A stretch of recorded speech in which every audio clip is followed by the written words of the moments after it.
ആദർശ് അനിയോട് പറയുന്നുണ്ട്. അതായത് അനി വന്നിട്ട് ആദർശിനോട് പറയാണ്, ഏട്ടാ എനിക്കൊരു കാര്യം പറയാനുണ്ട്, എനിക്കിപ്പോ ഈ കല്യാണം ഒന്നും വേണ്ടെന്ന് പറയുമ്പോഴേക്കും ആദർശ് ചോദിക്കുകയാണ്, നീ എന്താ ഈ പറയുന്നത്? നീ തന്നെയല്ലേ അവളെ ഇങ്ങോട്ട് കൊണ്ടുവന്നതും എല്ലാരെയും പരിചയപ്പെടുത്തിയതും? പിന്നീട് ആ കുട്ടിയോട് ചോദിച്ചപ്പോ നിന്നെ ഇഷ്ടമാണെന്ന് പറഞ്ഞല്ലോ എന്ന് പറയുന്നുണ്ട്. അപ്പോഴേക്കും അനി ചോദിക്കുകയാണ്, ഈ വീട്ടിൽ ആരെങ്കിലും എന്റെ ഇഷ്ടത്തെ പറ്റി ചോദിച്ചോ? എല്ലാരും സ്വയമേ അങ്ങ് നിഗമിക്കുകയല്ലായിരുന്നു ഞാൻ അവളോട് ഇഷ്ടമാണെന്ന്. എനിക്ക് അവളോട് യാതൊരു താല്പര്യം അങ്ങനെ ഇഷ്ടം ഇല്ല എന്ന് പറയുമ്പോഴേക്കും ആദർശ് ചോദിക്കുകയാണ്, അവരുടെ വീട്ടുകാർ വന്നതും എൻഗേജ്മെന്റ് സമ്മതം മൂളിയതും എൻഗേജ്മെന്റ് നടന്നതും എല്ലാം നീ മറന്നുപോയോ? മുത്തശ്ശൻ ഇവിടെ എല്ലാവരോടും പറഞ്ഞിട്ടില്ലേ അവരുടെ വീട്ടിലേക്ക് വാക്ക് ഉറപ്പിക്കാൻ പോയതും അവരോട് വാക്ക് പറഞ്ഞതുമെല്ലാം? അതെല്ലാം നീ മറന്നുപോയോ അനി? നീ എന്തായി പറയുന്നത്? മുത്തശ്ശൻ ഒരു വാക്ക് പറഞ്ഞാല് അത് മാറ്റില്ല, നിനക്ക് അറിയില്ലേ? അതെന്തൊക്കെ സംഭവിച്ചാലും മുത്തശ്ശൻ മരിച്ചാലും ആ വാക്ക് മാറ്റില്ല. അത് മാത്രമല്ല, ഈ വിവാഹം എങ്ങാനും മുടങ്ങിയാല് അനാമികയുടെ വീട്ടുകാർക്കും അനാമികയ്ക്കും ഉണ്ടാകുന്ന ബുദ്ധിമുട്ട് നീ എന്താ ചിന്തിക്കാത്തേ? നീ എന്താ ഇപ്പൊ ഇങ്ങനെയൊക്കെ പറയുന്നത്? ഇത്രയും നാളും ഈ വിവാഹത്തെ കുറിച്ച് ഇവിടെ ചർച്ച ചെയ്തപ്പോ ഇഷ്ടമില്ലാത്തൊരു വാക്ക് പോലും നീ പറഞ്ഞില്ലല്ലോ ചോദിക്കാണ്.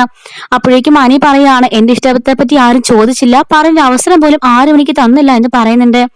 എന്നിട്ട് പറയാണ്, എന്നെ എന്റെ കവിത ഇഷ്ടപ്പെട്ട് ആദ്യമായിട്ട് എന്റെ അടുത്തേക്ക് വന്ന ഒരു ആരാധിക, അവളോട് തോന്നിയ ഇൻഫാക്ഷൻ അല്ലെങ്കിൽ ചെറിയൊരു ഇഷ്ടം അത് മാത്രമേ ഉണ്ടായിരുന്നുള്ളൂ അനാമിക എനിക്ക്. അല്ലാതെ അനാമിക എനിക്ക് പ്രണയമൊന്നും എനിക്ക് ഇതുവരെ തോന്നിയിട്ട് പോലുമില്ല എന്ന് പറയുന്നുണ്ട്. അപ്പോഴേക്കും ആദർശ് ചോദിക്കുകയാണ്, എന്റെ മനസ്സിൽ മറ്റാരെങ്കിലും ഉണ്ടോ എന്ന് ചോദിക്കുമ്പോൾ ഉണ്ട്, എനിക്ക് മറ്റൊരു പെൺകുട്ടിയെ ഇഷ്ടമാണെന്ന് പറയുന്നുണ്ട്. ആരാണെന്ന് ഞാൻ ചോദിക്കുന്നില്ല, എന്തൊക്കെയാണെങ്കിലും നീ അത് മറന്നേക്കുന്നതാണ് നല്ലത്. കാരണം മുത്തശ്ശന്റെ വാക്കാണ് നമുക്ക് ഏറ്റവും വലുത്. മുത്തശ്ശൻ ഇപ്പൊ ഇങ്ങനെ അസുഖമുള്ള സമയത്ത് മുത്തശ്ശന്റെ വാക്ക് പാലിക്കാൻ കൂടെ പറ്റില്ലെന്ന് അറിഞ്ഞാൽ അദ്ദേഹത്തിന് വലിയ വിഷമവും ടെൻഷനുമാകും. നിനക്കറിയാലോ, അദ്ദേഹത്തിന് വേണ്ടിയിട്ടാണ് ഞാൻ എന്റെ ജീവൻ ത്യജിച്ചത്, എന്റെ ജീവിതം പോലും ത്യജിച്ചത് എന്ന് പറയുന്നുണ്ട്. ഞാൻ ചെയ്തതുപോലെ നീയും ചെയ്യണമെന്നല്ല പറയുന്നത്. മുത്തശ്ശന്റെ ഈ അസുഖം മൂർച്ഛിച്ചു നിൽക്കുന്ന ഈ അവസ്ഥയിൽ നമുക്ക് മറ്റെന്ത് ചെയ്യാൻ സാധിക്കും? അദ്ദേഹത്തിന് ഒരു ഷോക്കോ ടെൻഷനോ പോലും പാടില്ല. അതുകൊണ്ടാണ് ഞാൻ പറഞ്ഞത്, നീ മനസ്സിലാക്കുന്നൊക്കെ പറയുമ്പോൾ അവൻ അങ്ങനെ കൺവിൻസ് ചെയ്യാൻ ശ്രമിക്കുകയാണ്. പക്ഷെങ്കില് ആനിയുടെ മനസ്സിൽ അപ്പോഴും നന്ദു മാത്രമേ ഉള്ളൂ കേട്ടോ.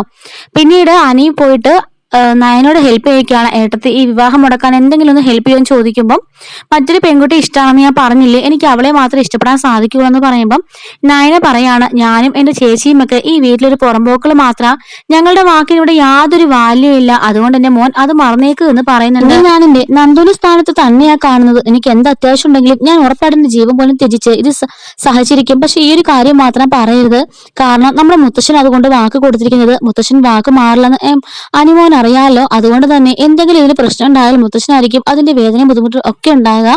ഡോക്ടർ ഇന്നലെ പറഞ്ഞതൊക്കെ മോൻ അറിഞ്ഞതല്ലേ, അതുകൊണ്ട് അനി ആ കാര്യം മറന്നേക്ക്.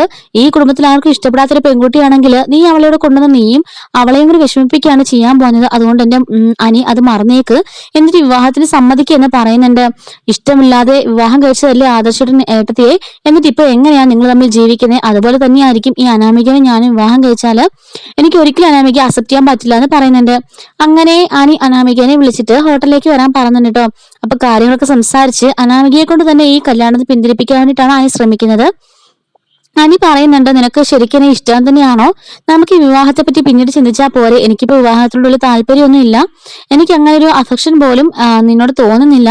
ഇഷ്ടമാണെന്നൊക്കെ ശരിയാണ്, പക്ഷെ വിവാഹത്തെ ഒരു ഭാര്യ എന്നൊക്കെ ഒരു ഭർത്താവ് എന്നൊക്കെ പറഞ്ഞ ആ ഒരു സ്ഥാനത്തേക്ക് മാറാനുള്ള ഒരു പക്വത എനിക്ക് ആയിട്ടില്ല എന്ന് പറയുന്നുണ്ട്.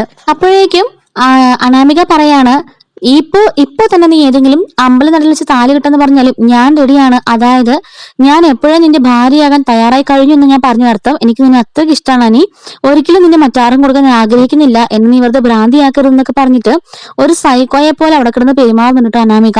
അപ്പോഴേക്കും അനാമികയോട് തന്റെ ഇഷ്ടം പറയാൻ പറ്റാതെ വല്ലാത്തൊരു അവസ്ഥയിൽ ഇങ്ങനെ അനി ഇരിക്കുന്നുണ്ട്. അതേ സമയത്ത് തന്നെ അനിയുടെയും അനാമികയുടെയും വിവാഹം ഉറപ്പിച്ചു എന്ന് പറഞ്ഞുള്ള കാര്യങ്ങള് നയന വിളിച്ച് അവളുടെ അമ്മയോട് പറയണ കനകത്തിനോട് പറയുന്നുണ്ട്. അമ്മ ഇതുപോലെ അനിയുടെ വിവാഹം ഇവിടെ ഉറപ്പിച്ചു, മുത്തശ്ശന്റെ അസുഖം ആ ഒരു ടെൻഷനൊക്കെ ഒന്ന് മാറാൻ വേണ്ടിയിട്ട് അത് ഉത്തമമായിരിക്കും എന്നുള്ളത് കൊണ്ട് വിളിച്ച് ഞങ്ങളെ കല്യാണമൊക്കെ ഉറപ്പിക്കാൻ പോവാണ് എന്ന് പറയുന്നുണ്ട്. ആണോ മോളെ അനിയുടെയും അനാമികയുടെയും കല്യാണം ഉറപ്പിച്ചോ എന്ന് ചോദിക്കുന്നത് നമ്മുടെ നന്ദു കേൾക്കുന്നുണ്ട് കേട്ടോ. നന്ദു കേട്ടപാടെ ആകെപ്പാട് ടെൻഷനായിട്ട് മുറിയിൽ പോയി കഥ അടയ്ക്കാണ്. അവളവിടെ സകല കൺട്രോളുകളും വിട്ട് പാവം നന്ദു പൊട്ടിക്കരയുന്നുണ്ട് കേട്ടോ. നന്ദു ഒരു ഇതും ചെയ്യാൻ പറ്റാതെ, കാരണം അവളുടെ പ്രണയം തുറന്നു പറയാനും പറ്റാതെ ആദ്യമായിട്ട് പ്രണയിച്ച ആളാണല്ലോ അനി. അതുകൊണ്ട് തന്നെ നന്ദുവിന് വളരെയധികം വിഷമമാണ്.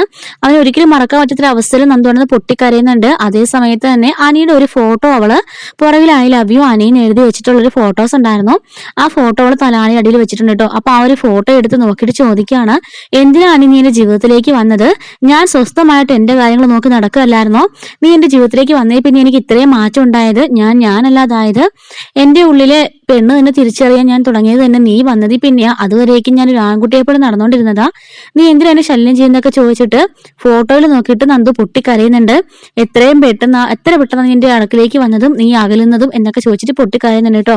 അങ്ങനെ ആകെപ്പാടെ കരഞ്ഞ് സീനാക്കി ഇങ്ങനെ നന്ദു ആ ഒരു മുറിക്കകത്ത് തളച്ച് ഇങ്ങനെ ഇരിക്കുന്നുണ്ട്. അപ്പോഴേക്കും കനകമാണെങ്കിൽ ശരി മോളെ എങ്കിലും വെക്കാൻ, ഞാൻ നന്ദുനോട് ഈ വിഷയം എന്ന് പറയട്ടെ എന്ന് പറഞ്ഞിട്ട് തിരിഞ്ഞ് നന്ദു എന്ന് നോക്കുമ്പോഴേക്കും നന്ദു കാണുന്നില്ല കേട്ടോ. നന്ദു അകത്ത് പോയിരുന്ന് പൊട്ടി കരയായിരിക്കും. ഇവള് പിന്നെ മുറിക്കകത്തോട്ട് കയറി പോയോ എന്ന് പറഞ്ഞിട്ട് നന്ദു എന്ന് വിളിക്കുന്നുണ്ട്. നന്ദു ഞാൻ വരും അമ്മയെന്ന് മാത്രം വിളിച്ച് പറഞ്ഞു കേട്ടോ. എന്നിട്ട് നന്ദു പിന്നെയും പൊട്ടിക്കരയാണ്. നന്ദു എന്നിട്ട് ആദ്യമായിട്ട് അനിയെ കണ്ട കാര്യങ്ങളൊക്കെ ഓർക്കുന്നുണ്ട് കേട്ടോ. അവരെ പന്തലിൽ വെച്ചിട്ട് കല്യാണത്തിന്റെ ആ സമയത്ത് അവള് വീഴാൻ പോകുമ്പം അനി അവളെ അതിലോട്ട് താങ്ങി നിർത്തുന്നതും അതിനുശേഷം അവന്റെ ബൈക്കിൽ കറങ്ങിയതും അവന്റെ ഇന്നസെൻസും അതുപോലെ തന്നെ അവന് തലയ്ക്ക് അടിയേൽക്കുന്നതും അവന് നന്ദുവിനെ വന്നിട്ട് ജയിലിൽ നിന്ന് ഇറക്കുന്നതും അങ്ങനെ തുടങ്ങിയ എല്ലാ കാര്യങ്ങളും അവന് റിപ്പീറ്റ് ചെയ്ത് ആലോചിച്ച് നോക്കാണ്. നയനേച്ചി അവൻ ഒരുപാട് സഹായിക്കുന്ന കാര്യങ്ങളെല്ലാം ഓർക്കുന്നുണ്ട് കേട്ടോ. അതേ സമയത്ത് തന്നെ നയനയെ അവിടെ കിടന്ന് അനുഭവിക്കുന്നതും ആദർശ് നയനോട് കാണിക്കുന്ന ആ ഒരു വെറുപ്പും ദേവേനെ കാണിക്കുന്ന വെറുപ്പും അവിടെയുള്ള എല്ലാവരും നയനയും നവ്യയും കാണിക്കുന്നതൊക്കെ ഇങ്ങനെ അവളെ ഓർത്ത് നോക്കുകയാണ്. എന്നിട്ടും വീണ്ടും അവൾ ആ ഫോട്ടോ എടുത്ത് വെച്ച് പൊട്ടിക്കരയുന്നുണ്ട് കേട്ടോ. ഇങ്ങനെ ആ ഒരു സമയത്ത് ഒരു റൊമാൻറ്റിക് ആയിട്ടുള്ള ഒരു സോങ് ഒക്കെ ഇടുന്നുണ്ട്, സാഡ് സോങ് ഒക്കെ ഇടുന്നുണ്ട്. നന്ദു വന്നിട്ട് വീണ്ടും പൊട്ടിക്കരയുന്നുണ്ട്. എന്തിനാണ് നീ ജീവിതത്തിലേക്ക് വന്നതെന്ന് ചോദിച്ചിട്ട് അവന്റെ ഫോട്ടോയിൽ നോക്കി തന്നെ പൊട്ടിക്കരഞ്ഞുകൊണ്ടിരിക്കുന്നുണ്ട് കേട്ടോ. ഇതേ സമയത്ത് തന്നെ നയന അനി അവിടെ വീണ്ടും ഉപദേശിക്കുകയാണ്. ഞാൻ പറയുന്നുണ്ടോ നിനക്ക് മനസ്സിലാവുന്നുണ്ടോ എനിക്ക് അറിയില്ല. അമ്മയും എല്ലാവരും കൂടിയിട്ട് വിവാഹം ഉറപ്പിക്കുകയാണ്. അവരുടെ വീട്ടിലേക്ക് അവർ പോകാനുള്ള തയ്യാറെടുപ്പില്ല. അവർ വീടൊക്കെ പോയെന്ന് കണ്ട് എല്ലാം പറഞ്ഞുറപ്പിക്കാനുള്ള തയ്യാറെടുപ്പില്ല. എത്രയും പെട്ടെന്ന് നിങ്ങളുടെ വിവാഹം കാണും. അത് മാത്രമല്ല അമ്പലത്തിൽ പോയിട്ട് പൂജയും പ്രത്യേക വഴിപാടുകളും എല്ലാം ഉണ്ട് അനാമികയും കൂട്ടിക്കൊണ്ട്. അതിനെല്ലാം നീ പ്രിപ്പയർ ആയിക്കണം എന്ന് പറയുന്നുണ്ട്. ചേച്ചി എനിക്ക് പറ്റില്ല. ഞാൻ ഇത്ര തവണ ഞാൻ പറയുന്നത് എന്റെ മനസ്സിൽ മറ്റൊരു പെൺകുട്ടിയാണെന്ന് പറയുമ്പോൾ ആ പെൺകുട്ടി എന്ന് പറയുമ്പോൾ ആരാണെന്ന് എനിക്ക് അറിയണ്ടാനി. ആരാണെങ്കിലും ദയവ് ചെയ്ത് നീ അതിനെ മറന്നേക്കുന്നത് നല്ലത്. മറ്റൊന്നുമല്ല, നിനക്ക് നേരത്തെ ഇതാകാമായിരുന്നല്ലോ. മുത്തശ്ശൻ വാക്ക് പറയുന്നതിന് മുമ്പ് തന്നെ എനിക്ക് മറ്റൊരു പെൺകുട്ടി ഇഷ്ടമാണെന്ന് നിനക്കങ്ങ് തുറന്നു പറഞ്ഞാൽ പോരായിരുന്നു. ഈ പ്രശ്നം എന്തെങ്കിലും ഉണ്ടായിരുന്നോ? മുത്തശ്ശന്റെ ഈ അസുഖം മൂർച്ഛിച്ച് നിൽക്കുന്ന സമയത്ത് പോയിട്ട് എനിക്ക് മറ്റൊരു പെൺകുട്ടി ഇഷ്ടമാണെന്നും അനാമികയ്ക്ക് കൊടുത്ത വാക്ക് പാലിക്കാൻ പറ്റില്ലെന്ന് പറഞ്ഞാൽ എന്തുമാത്രം സീനാവുമെന്ന് നീ ആലോചിച്ച് നോക്കി എന്നൊക്കെ പറയുന്നുണ്ട് കേട്ടോ. അതേ സമയത്ത് തന്നെ അനാമികയുടെ അടുത്ത് അനി പോകുന്ന സമയത്ത് അനാമിക പറയുന്നുണ്ട്, നിന്റെ ഭാര്യയായിട്ട് ഈ ജന്മം ഒരു പെണ്ണുണ്ടെങ്കിൽ അത് ഞാൻ മാത്രമായിരിക്കും, മറ്റാരുമാണ് നീ ഓർക്കണ്ടെന്നൊക്കെ പറഞ്ഞിട്ട് ഒരു സൈക്കോയിൽ ഇരിക്കുകയാണ് കേട്ടോ നമ്മുടെ അനാമിക സംസാരിക്കുന്നത്. അനാമികയ്ക്ക് മുമ്പും കുറെ പ്രശ്നങ്ങളൊക്കെ ഉണ്ട്.